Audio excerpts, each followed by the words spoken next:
নমস্কার, আমি জয়দীপ মুখার্জি। আবার একটা নিজের প্রচারের উদ্দেশ্যে একটা ভিডিও নিয়ে ফিরে এলাম। নিজের নয়, আমাদের আমি আর বাবুলমার মানে সৌজন ব্যানার্জির প্রচারের উদ্দেশ্যে ফিরে এলাম।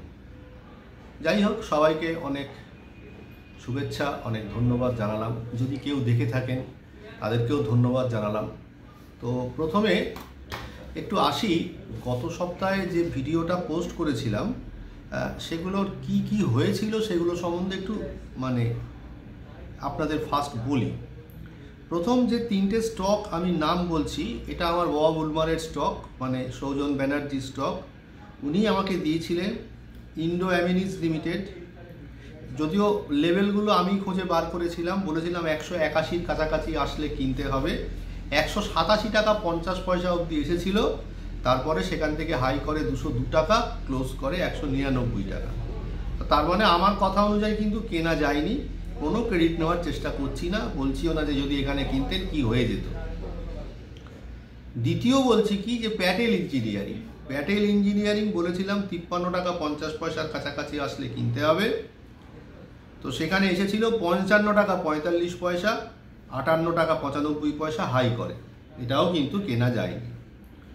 তারপর নাম্বার থ্রি হচ্ছে জিআর ইনফ্রাটা বলেছিলাম 1612 টাকা থেকে 20 টাকার মধ্যে কিনতে, সেটা কিন্তু কেনা হয়ে গিয়ে এখন কিন্তু কোকাচ্ছে, মানে 1584 টাকায় ক্লোজিং। আমি বলেছিলাম 1478 টাকা যদি ভেঙে যায় তাহলে কিন্তু আমি বেচে বেরিয়ে যাব। এইখানে না দুটো কথা বলবার আছে। এত বছর ধরে ট্রেডিং করছি, তো ট্রেডিং করতে করতে ট্রায়াল অ্যান্ড এররের মধ্যে দিয়ে গেছি। বারবার একটা কথা আগেও বলেছি এবং এখনও বলছি, ট্রেডিংটা কিন্তু আমি করি, সেই ট্রেডিংটা করি বলি ওই একটা জায়গাতেই আমার খুব মস্তানি আর কি, অন্য সবার থেকে, যে আমি শুধু জ্ঞান দিই না, জ্ঞানটা নিজেও প্রয়োগ করি, আর নিজে যেটা করি সেটাই এখানে বলবার চেষ্টা করি। করা না করা সেটা সম্পূর্ণ মানুষের ব্যক্তিগত ব্যাপার। এবার এখানে ঘটনা হয়েছে কি, যে এই যে আমি 1612 টাকা থেকে 20 টাকা লেভেলে কেনবার কথা বলেছিলাম, যে ধরা যাক আমি এখানে মনে করছি যে আমি 10টা কোয়ান্টিটি কিনবো, 10টা কোয়ান্টিটির মধ্যে না আমি এখানে 4টে বা 5টা কোয়ান্টিটি কিনবো। এবার 1478 টাকা স্টপ লস। তো এবার ধরুন এই যে 1584 টাকা ক্লোজিং করেছে, সোমবার দিনকে সকালবেলা যদি ডিপ করে আরও 5টা কোয়ান্টিটি কিনে আমি আর চুপ করে যাব। এবার দেখুন, লাভ লস তো আছেই, লাভ লস হতেই পারে। এবার যদি ওপর দিকে যায় আমার একটা ভালো প্রফিট হবে। এইভাবে মানি ম্যানেজমেন্টটা করতে হয় এবং শান্ত হয়ে বসে থাকতে হয়। এখান থেকে কিন্তু আজকে ট্রেডিং করেই কালকে গাড়ি বাড়ি করবার কোনো চান্স নেই। স্বপ্ন না দেখাই ভালো বা ওই করা ভালো, কোনো চান্স নেই, হয় না। যেটা হয় না সেটা হয় না, এইটুকু আমি কিন্তু আপনাদের বলতে পারি। নিজের জীবন দিয়ে দেখেছি বা অন্যকেও দেখেছি, বহু মানুষকে দেখেছি এখানে তলিয়ে যেতে, এইটা ভাবতে কি যে কালকেই গাড়ি বাড়ি করবো সেই নিয়ে। যাই হোক, আবার কাজের কথায় আসি। আমি অম্বর বলেছিলাম, তো গত শুক্রবার সবাই দেখেছেন মার্কেটটা সাংঘাতিকভাবে পড়ে যায়, 5647 টাকা 40 পয়সা লো মারল। আমি বলেছিলাম 5775 টাকা স্টপ লস। আমি জিনিসটা এখনো কাটাইনি, চুপ করে লক্ষ্য করছি। 5787 টাকা ক্লোজিং আছে। যখন দেখছেন যে মার্কেট এরকমভাবে হুড় করে পড়ে যাচ্ছে, তখন না সেক্ষেত্রে স্টপ লস ফলো না করাই ভালো। কেন ভালো না করা ভালো, তার কারণটা যে তখন প্যানিক সেল হচ্ছে, সব স্টকই পড়ে যাচ্ছে। আবার যেই মার্কেটটা ঘুরবে সঙ্গে সঙ্গে দেখবেন যে আমাদের স্টকগুলো সব কেনা দামের কাছেই চলে এসেছে, তখন হাত কামড়াতে হবে। এই জন্যে এইসব জায়গায় আমাকে একটু অপেক্ষা করতে হবে আর কোয়ান্টিটি কম করে কাজ করতে হবে। ওই যে আবার বলছি যে এইভাবে কিন্তু বড়লোক হওয়া যাবে না। তা এই অবধি মোটামুটি গেল গত সপ্তাহের একটা রিভিউ। এবার আসি এই সপ্তাহের কিছু স্টক। এই স্টকগুলোতে আমি অবশ্যই এন্ট্রি নেব। যেমন এমবি ইন্ডাস্ট্রিজ বলে একটা স্টক খুঁজে বার করেছি, 157 টাকা 50 পয়সা ছিল গতকালের হাই। এর ওপরে যদি যায় তাহলে আমি এটাকে বাই করব, 175 টাকা অবধি ভাববো।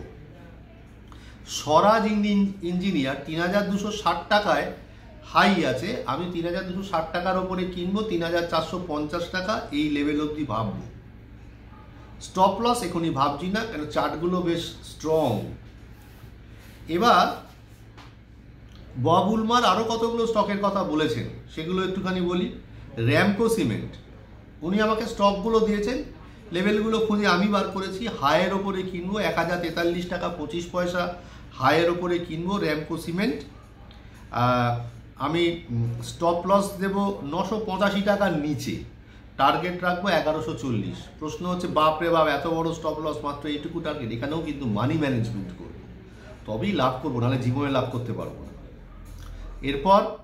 এরপর হচ্ছে JSW এনার্জি, 688 টাকার ওপরে কিনবো, স্টপ লস অনেক নিচে 640 টাকা আমি স্টপ লস দেব। মোটামুটি এখান থেকে 100-150 টাকা ওপরে বেচবার চেষ্টা করব। পিএনবি হাউজিং কি করব, 916 টাকার ওপরে, মানে 916 টাকার কাছাকাছি আসলে কিনবো, স্টপ লস নেব 829 টাকা, টার্গেট নেব 1035 টাকা। এখানেও মানি ম্যানেজমেন্ট করব। শেষ আছি নিফটি সম্বন্ধে একটু আলোচনায়।